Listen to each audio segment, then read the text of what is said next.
Everyone, welcome you all on लॉविटा। My name is Aaradhya Gupta और आज इस लेक्चर में हम लोग डिस्कस करेंगे the transfer of property act 1882।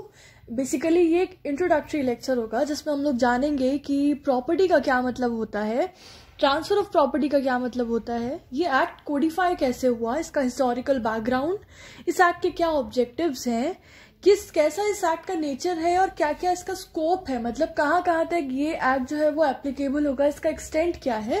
So in this we'll basically discuss the preamble of this act. ठीक है, इसके अलावा we'll see the legislative competence, मतलब कि अगर जो हमारा supreme law of the land है कॉन्स्टिट्यूशन, उसमें ये कहाँ पे प्लेस्ड है, we'll see that in this.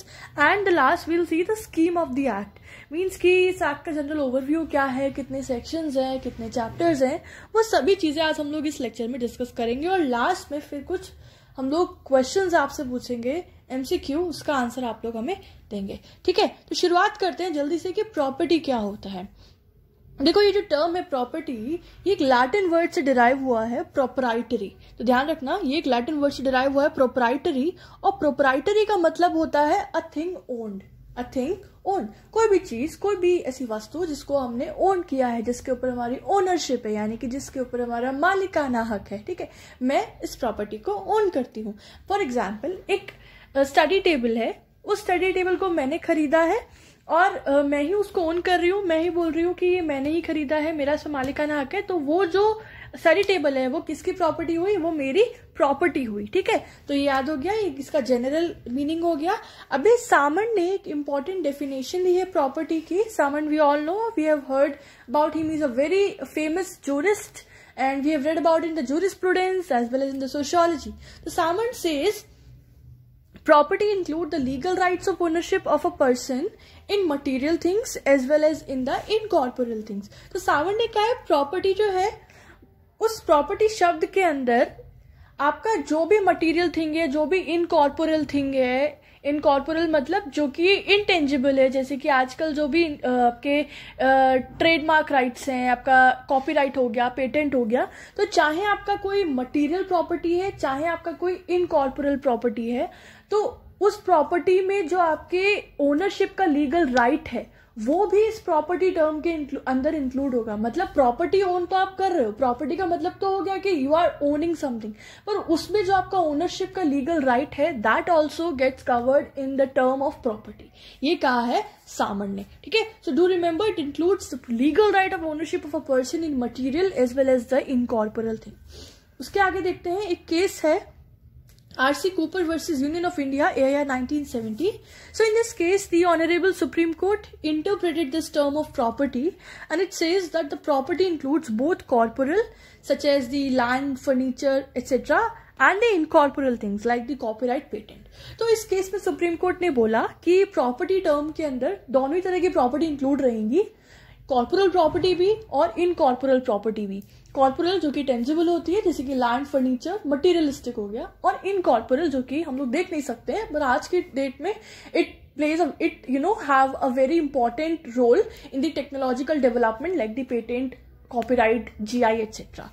ठीक है, तो ये हमने अलग अलग इंटरप्रिटेशन देखा कि सामन ने बताया कि प्रॉपर्टी टर्म के अंदर लीगल राइट ऑफ ओनरशिप भी इंक्लूड है उस प्रॉपर्टी को लेके, और इस केस में सुप्रीम कोर्ट ने बोला कि प्रॉपर्टी में दोनों तरह की प्रॉपर्टी इंक्लूड होंगी, कॉर्पोरल प्रॉपर्टी भी और नॉन कॉर्पोरल, यानी सॉरी इनकॉर्पोरल प्रॉपर्टी। हम लोग थोड़ा सा इन दोनों टर्म्स को थोड़ा डिस्कस कर लेते हैं, इनके टाइप्स को थोड़ा देख लेते हैं। Corporal property is a tangible property, मैंने बता दिया, ऐसी प्रॉपर्टी जिसको हम टच कर सकते हैं, जिसको हम देख सकते हैं। So it is related to the material things, और ये दो तरीके की होती है, एक इमूवेबल प्रॉपर्टी हो गया और एक मूवेबल प्रॉपर्टी। इमूवेबल में वही जैसे कि लैंड हो गया, और मूवेबल में anything, any vehicle, any furniture etcetera. और दूसरी तरफ आता है आपका incorporeal property. Incorporeal property intangible होता है, उसको हम ऐसे हाथ में नहीं पकड़ सकते हैं, इट्स नथिंग लाइक कि वी कैन टच दैट और वी कैन सी दैट। ठीक है, बेसिकली इंटेलेक्ट मतलब क्या होता है, the human creation, the creation of a mind of a person, है ना, एक मनुष्य के द्वारा, यानी कि मैन मेड क्रिएशन है, एक इनोवेशन है, उसे हम इंटेलेक्चुअल प्रॉपर्टी कहते हैं। It is the creation of intellect or the wisdom of human mind. It is related to the innovations, जो भी innovations की जाती हैं, whether in the field of literature, science, technology, artistic fields, तो इन सभी fields में जो भी आज की डेट में सॉफ्टवेयर के थ्रू और बाकी चीजों के थ्रू जो भी टेक्नोलॉजिकल इनोवेशंस की जाती हैं, वो सभी जो है इंटेलेक्चुअल प्रॉपर्टी से रिलेटेड है, और बेसिकली इंटेलेक्चुअल प्रॉपर्टी जो है वो एक सिक्योरिटी प्रोवाइड करती है, एक सेंस ऑफ सेफ्टी प्रोवाइड करती है टुवर्ड्स दोस इनोवेशंस और क्रिएशंस, ठीक है, जैसे कि पेटेंट हो गया, ट्रेडमार्क है, geographical indication, industrial design etcetera. और आपका यहाँ पे इमूवेबल प्रॉपर्टी नहीं है, इट इज इंटेलेक्चुअल प्रॉपर्टी। तो इंटेलेक्चुअल प्रॉपर्टी भी दो कैटेगरीज में डिवाइड है, एक है आपका इन री प्रोप्रिया और एक इन री एलियाना। तो यहाँ पे ये बस आपका general information point of view से I have mention, we will not go in depth of them. तो बेसिकली कॉर्पोरल भी दो कैटेगरी में है, मूवेबल और इमूवेबल, और सिमिलरली इन कॉर्पोरल भी इन री प्रोप्रिया एंड इन री एलियाना, ठीक है। ये हो गया प्रॉपर्टी क्या होता है। अब जल्दी से आगे बढ़ते हैं, ट्रांसफर ऑफ प्रॉपर्टी क्या होता है।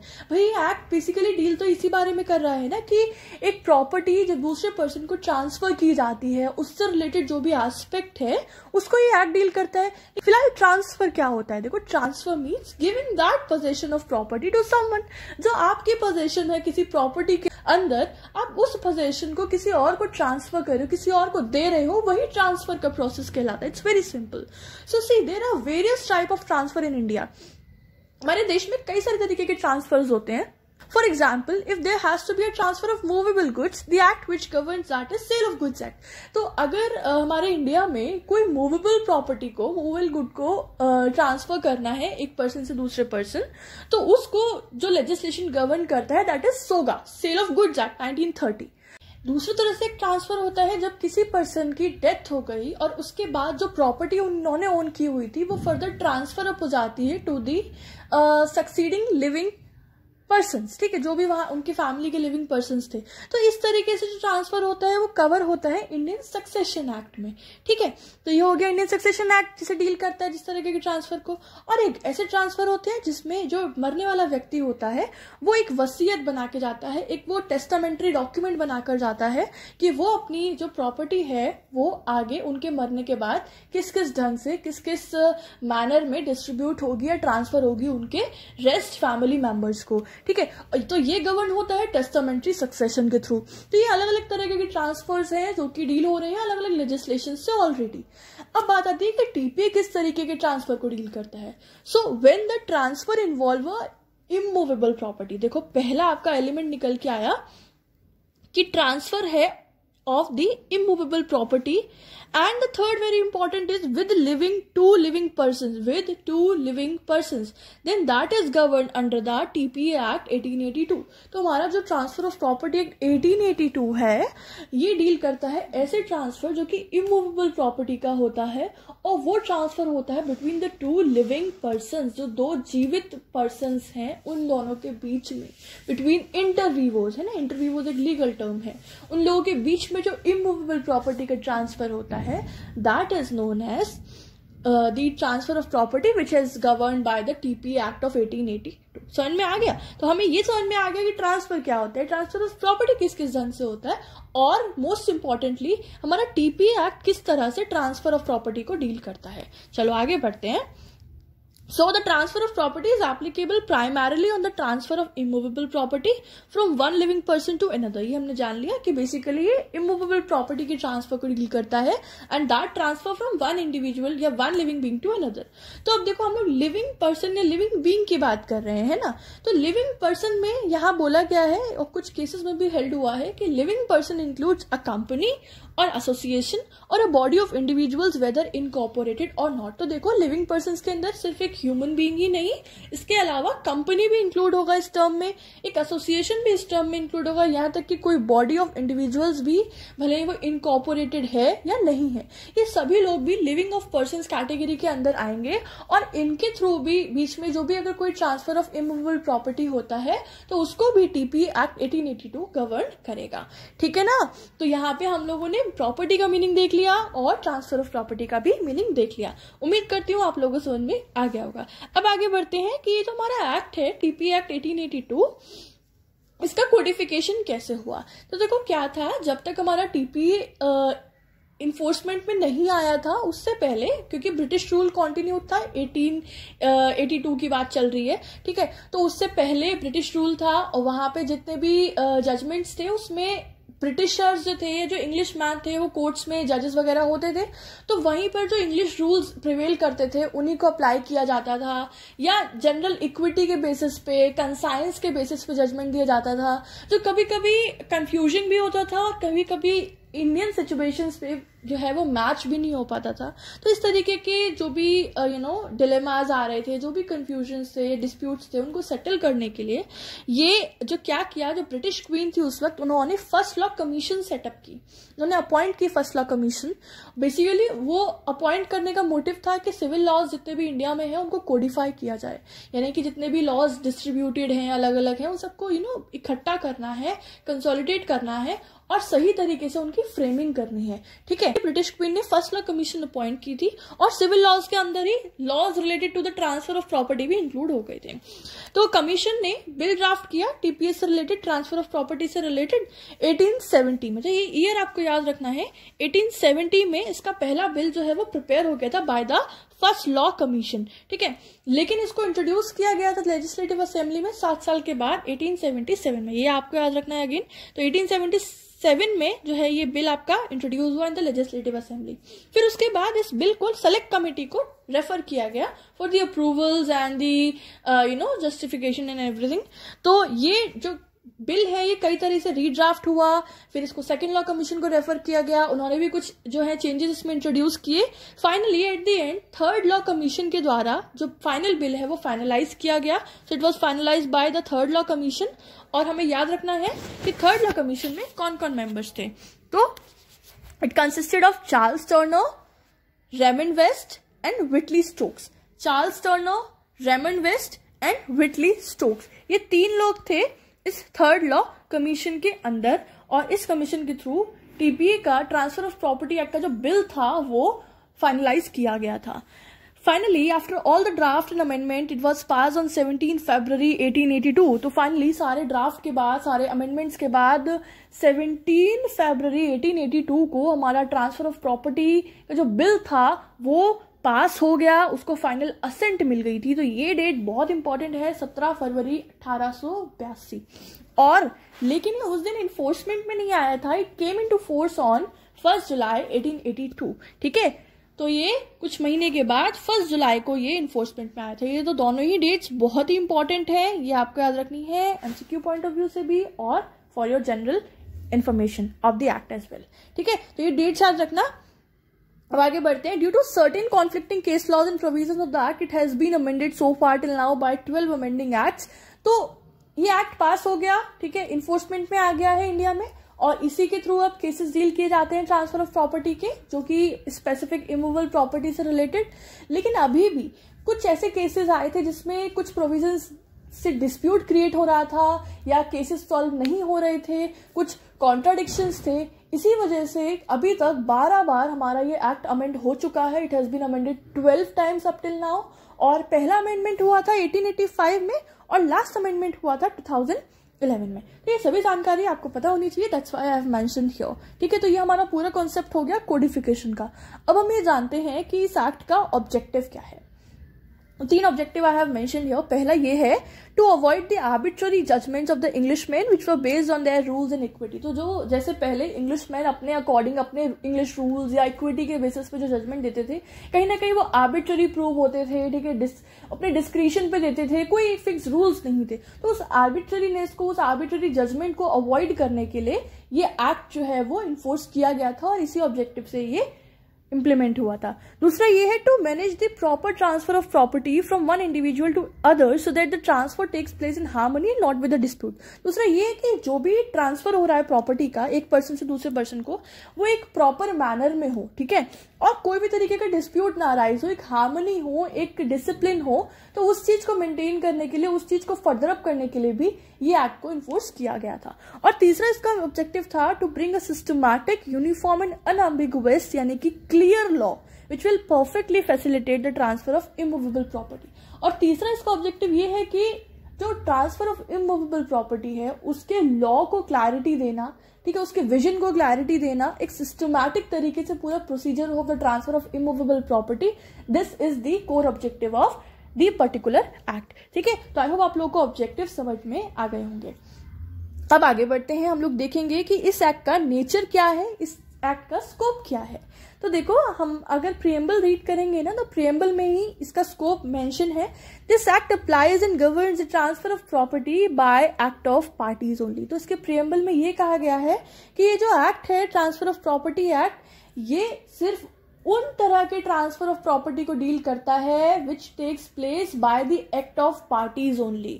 यानी कि सिर्फ और सिर्फ ऐसे ट्रांसफर होना प्रॉपर्टी का जो कि इसमें सिर्फ और सिर्फ पर्सन्स का इन्वॉल्वमेंट है और उन्हीं के एक्ट के द्वारा ट्रांसफर किया गया है। तो ये जो पर्टिकुलर टीपीए है, ये सिर्फ ऐसे ही ट्रांसफर को अप्लाई होता है और ऐसे ही ट्रांसफर को ये गवर्न करता है।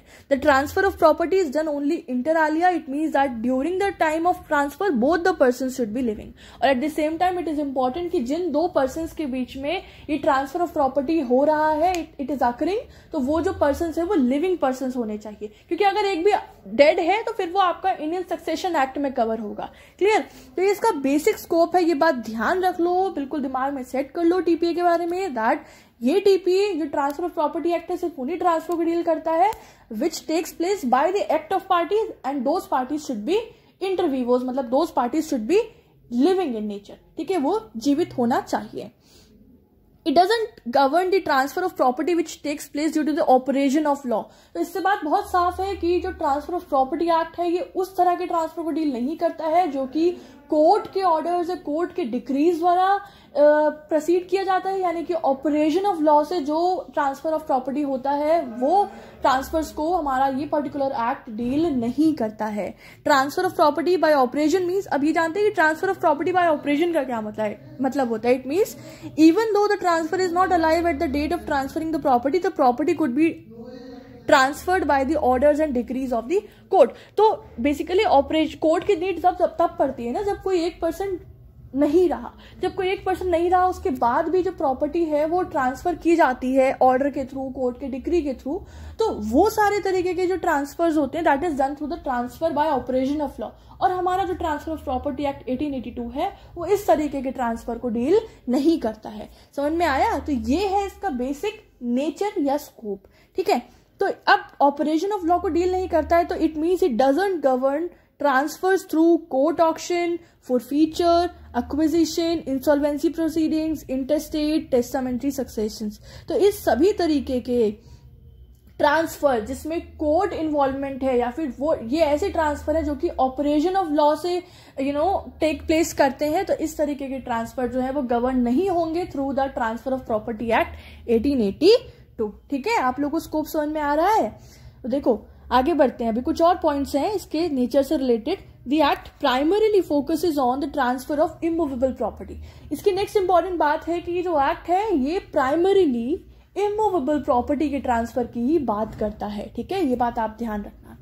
This Act defines and amends the law relating to transfer of property by act of parties। It is not exhaustive in nature, means it doesn't cover all areas or parts of this branch of law।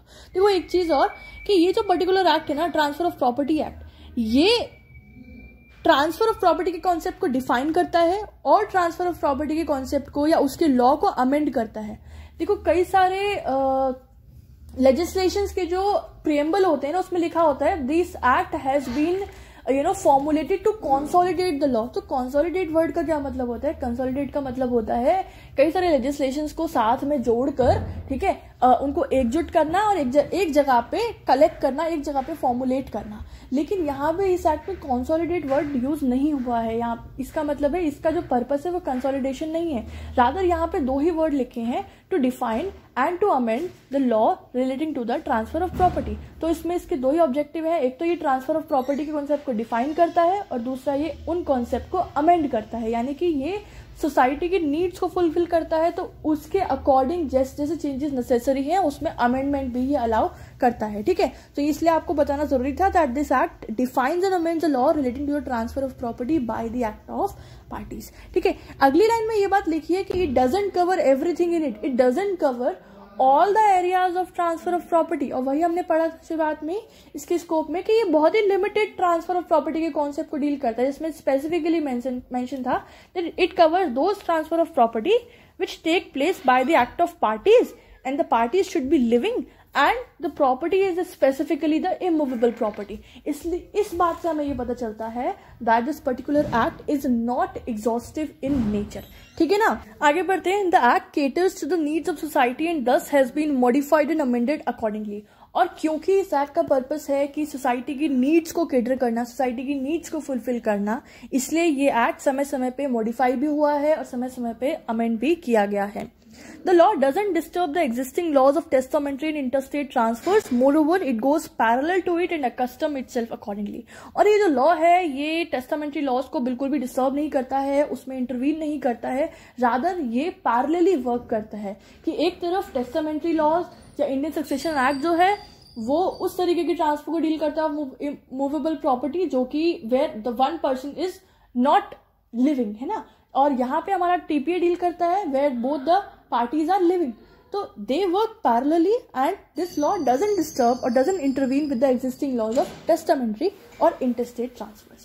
ठीक है, तो guys ये सारे points थे इस particular act के scope को define करने का। तो आई होप आप लोगों को ये भी समझ में आ गया होगा। अब हम लोग पढ़ते हैं लेजिस्लेटिव कंपीटेंस। इसका मतलब है कि हम ये जानेंगे कि ट्रांसफर ऑफ प्रॉपर्टी का जो प्रोविजन है वो कॉन्स्टिट्यूशन के किस पर्टिकुलर पार्ट में या किस पर्टिकुलर एरिया में मेंशन है।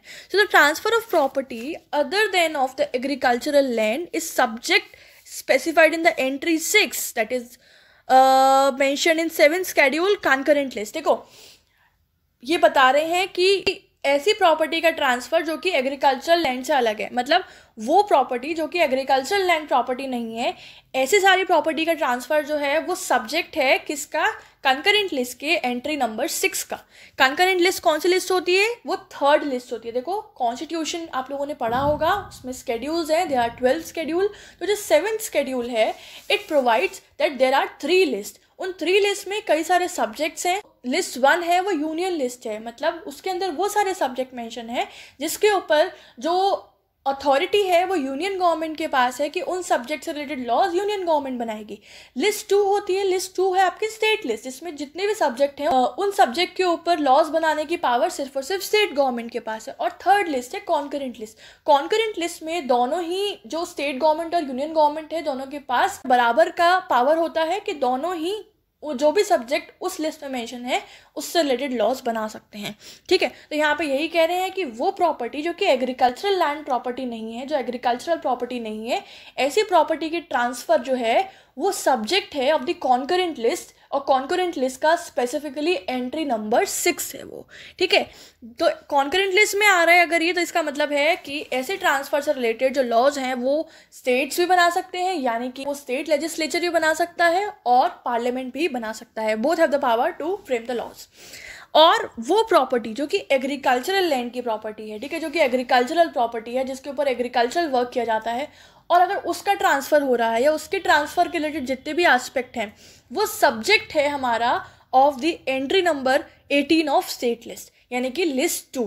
ठीक है, जिसका मतलब है कि इस तरीके की प्रॉपर्टी का ट्रांसफ़र के ऊपर जो लॉज जितने भी बनेंगे उसको बनाने की पावर सिर्फ और सिर्फ स्टेट गवर्नमेंट के पास है। ठीक है, तो ये हो गई इसकी लेजिस्लेटिव कंपीटेंस कि ट्रांसफ़र ऑफ प्रॉपर्टी का जो कॉन्सेप्ट है वो किस किस लिस्ट में कौन सी एंट्री नंबर है। ठीक है, तो याद रखना ये आपका एंट्री नंबर 6 है कॉन्करेंट लिस्ट का, और ये आपका एंट्री नंबर 18 है ऑफ द स्टेट लिस्ट। ठीक है, I hope it is clear.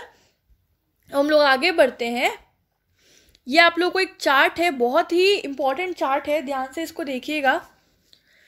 यहाँ बता रहे हैं कि कोई भी प्रॉपर्टी का ट्रांसफ़र जो है वो 2 तरीके से हो सकता है। एक होता है bye the act of parties, ठीक है, जिसकी अभी हम लोग बात कर रहे हैं, जैसे कि कोई एक पर्सन दूसरे पर्सन को प्रॉपर्टी बेच रहा है, सेल कर रहा है। ठीक है, तो ये क्या हुआ, पार्टीज के एक्ट से हुआ ना, और ये ट्रांसफ़र भी हुआ, तो सेल जो है एक्ट ऑफ पार्टीज वाला एक एग्जाम्पल है। और कुछ प्रॉपर्टी ट्रांसफ़र होता है by the effect of law. ठीक है, तो 2 तरीके से ट्रांसफ़र होता है। अब देखो पहले हम लोग इसकी बात कर लेते हैं, क्योंकि ये चार्ट आगे फर्दर अप नहीं हो रहा है, तो जो भी transfer by the effect of law होते हैं वो जनरली कुछ अलग पर्टिकुलर उसके लेजिस्लेशंस बने हुए हैं, उसके थ्रू ही रूल गवर्न किया जाता है। जैसे कि लैंड एक्विजिशन एक्ट हो गया, सक्सेशन एक्ट हो गया, जिसके थ्रू टेस्टामेंट्री विल्स और इंटेस्टेट वगैरह के ट्रांसफर्स डील किए जाते हैं। या फिर अगर पर्टिकुलर स्टेट की बात करें तो UPZALR है, जो कि यूपी गवर्नमेंट का specific transfer of properties related law है। तो ये वो लॉज होते हैं जो कि उन ट्रांसफ़र पे एप्लीकेबल होते हैं which are done by the operation of law. ठीक है, अब हम बात करें on the other hand by the act of parties, तो this is further sub divided into 2 parts. एक होता है बाय टेस्टामेंट्री, जिसमें मतलब वसीयत वगैरह लिखी जाती है। ठीक है, वो पहले से ही अपने जो भी उसके सक्सेसर्स हैं, ठीक है, जो आगे पीढ़ी है उसके लिए अपनी प्रॉपर्टी नाम करके जाते हैं। ठीक है, लेकिन नॉन टेस्टामेंट्री में कोई ऐसा नहीं है कि कोई जो मर गया है वो पीछे छोड़ गया प्रॉपर्टी। रादर यहाँ पे जो ट्रांसफर हो रहा है ना प्रॉपर्टी का, वो लिविंग बींग्स के बीच में होता है, between the 2 living beings. Non testamentary मतलब बिटवीन द 2 लिविंग बींग्स। और इसके एग्जाम्पल्स क्या है जो हम लोग जितने चैप्टर्स TPA एक्ट में पढ़ेंगे आगे। सेल हो गया, सेल 2 लोग के बीच में ही तो होती है। ए अपनी प्रॉपर्टी जो है B को सेल कर रहा है, ठीक है, और ये इसको पैसा देके ये प्रॉपर्टी खरीद लेगा, तो ये ट्रांसफर ऑफ प्रॉपर्टी हो रहा है। और क्या हो रहा है, बिटवीन द 2 लिविंग पर्सन्स हो रहा है। तो ये हो गया the transfer of property between the 2 living beings by the non testamentary method. ठीक है, और इसके एग्जाम्पल क्या है, एक्सचेंज, मॉर्गेज, लीज, गिफ्ट। तो ये सारे चैप्टर्स को हम लोग डिटेल में आगे वाले लेक्चर से पढ़ने वाले हैं। ठीक है, फिलहाल के लिए एग्जाम्पल्स हैं नॉन टेस्टामेंट्री ट्रांसफ़र के, ये आप लोग जान लीजिए। और मतलब मैंने आपको समझा दिया। तो देखो अब मैं आपको ये पूरा चार्ट जो है वो ऐसे समराइज करूँ अगर, देखो आई थिंक इट्स क्लियर।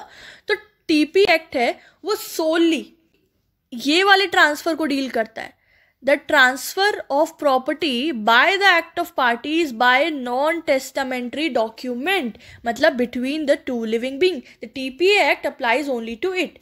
तो इस चार्ट में हमने पूरा फ्लो चार्ट बना के समझाया कि प्रॉपर्टी का ट्रांसफ़र किस किस ढंग से होता है, लेकिन हमारा ये जो TPA एक्ट है ये किस पे अप्लाई होता है। तो अब आप लोगों को और गहराई से समझ में आ गया होगा। ठीक है ना, तो ये हो गया आपका the in depth information regarding the transfer. हम लोग इसका लास्ट टॉपिक डिस्कस करेंगे इस लेक्चर का, ओवरव्यू। ओवरव्यू में मतलब कि इसके अंदर कितने टोटल सेक्शंस हैं और कितने चैप्टर्स हैं। तो देखो TPA एक्ट के अंदर टोटल 8 चैप्टर हैं, ठीक है, और जिनके अंदर 137 सेक्शंस है, यानी कि 137 सेक्शंस डिवाइडेड हैं आपके 8 चैप्टर्स में। ठीक है, हम लोग पहले देख लेते हैं कि चैप्टर्स क्या क्या कह रहे हैं। चैप्टर 1 है आपका preliminary, section 1 to 4। Chapter 2 transfer of act property by the act of parties, जो कि फर्दर सब डिवाइड है 2 कैटेगरीज में।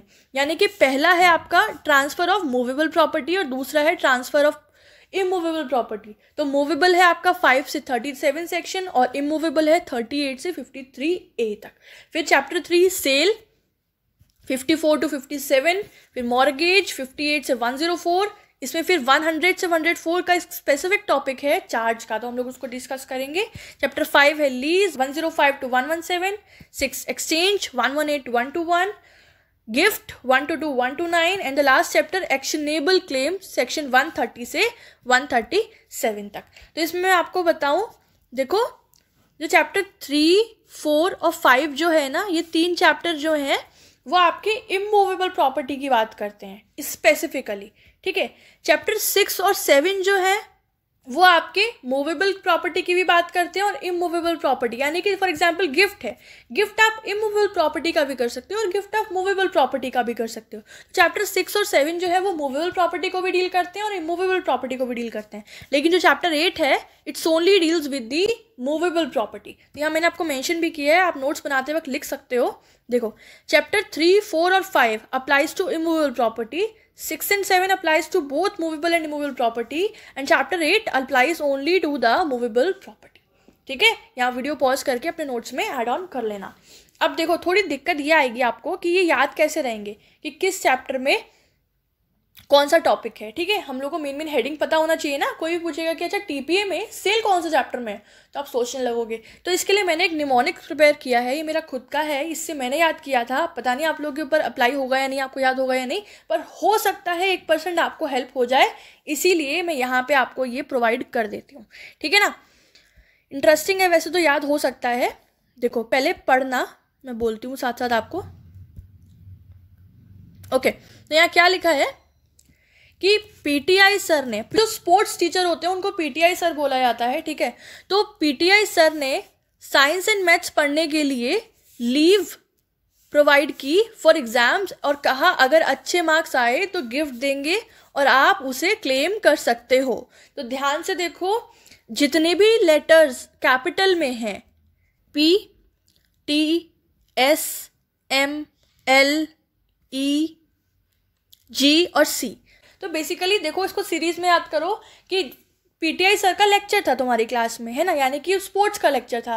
लेकिन उन्होंने कहा कि तुम्हारे एग्जाम्स आने वाले हैं, इसलिए मैं तुम्हें छुट्टी दे रहा हूँ, घर जाओ, घर जाके पढ़ो, अच्छे नंबर लाओगे तो तुम्हें गिफ्ट दूंगा और फिर तुम मुझसे उसे क्लेम कर सकते हो। तो सीरीज में है पीटीआई सर ने, तो पीटी पहला हो गया प्रिलिमिनरी, फिर दूसरा हो गया ट्रांसफर ऑफ प्रॉपर्टी पार्टीज। तो पीटीआई सर ने साइंस एंड मैथ्स पढ़ने के लिए, तो साइंस एस से हो गया सेल, मैथ्स एम से हो गया मॉर्गेज, तो याद रखो पीटीआई सर ने साइंस और मैथ्स पढ़ने के लिए लीव दी, ठीक है। तो एल से हो गया लीज, किसके लिए दी? लीव फॉर एग्जाम्स, एग्जाम के लिए लीव दी।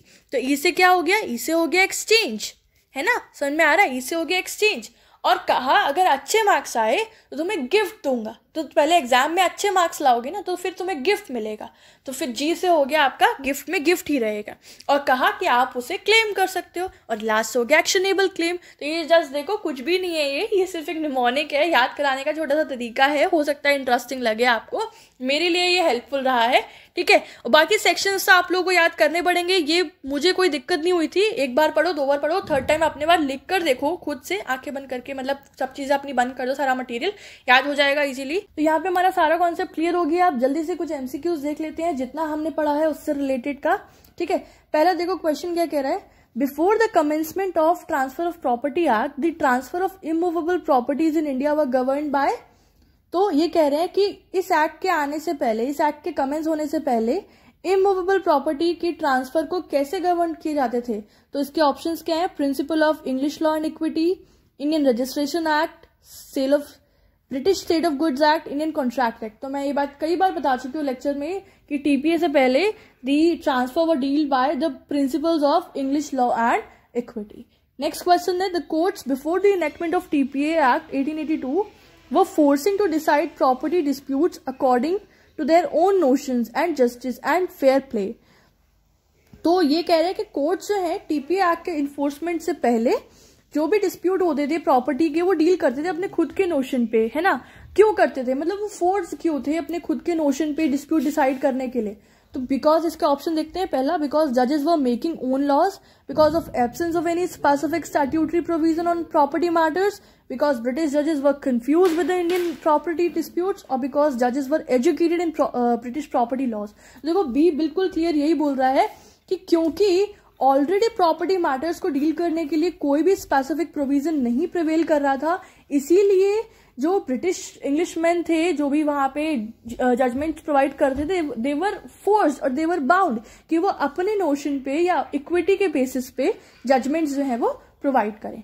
नेक्स्ट हमारा क्वेश्चन है, law commission for the transfer of property matters was appointed in England and the draft bill prepared by the commission was introduced in legislative council in. तो देखो ये मैंने बता दिया, क्वेश्चन ये कह रहा है कि जो कमीशन ने फाइनल ड्राफ्ट प्रिपेयर कर लिया था ट्रांसफर ऑफ प्रॉपर्टी से रिलेटेड, उसको लेजिस्लेटिव काउंसिल में इंट्रोड्यूस कब किया गया था? तो इट वाज इंट्रोड्यूस्ड इन 1877, बन गया था 1870 में, लेकिन 7 साल लग गए थे इसको प्रोड्यूस करने में बिफोर दी हाउस, ठीक है। तो 1877 में ये इंट्रोड्यूस किया गया था। Next question, the bill on transfer of property was referred to.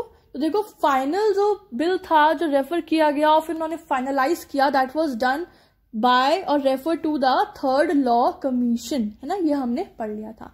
Next question है, the transfer of property act was enacted in the year. तो ये तो आपको अब तक बिल्कुल हो गया होगा याद, इस एक्ट का नाम ही है ये transfer of property act 1882। So the bill, this particular act was enacted in the year 1882.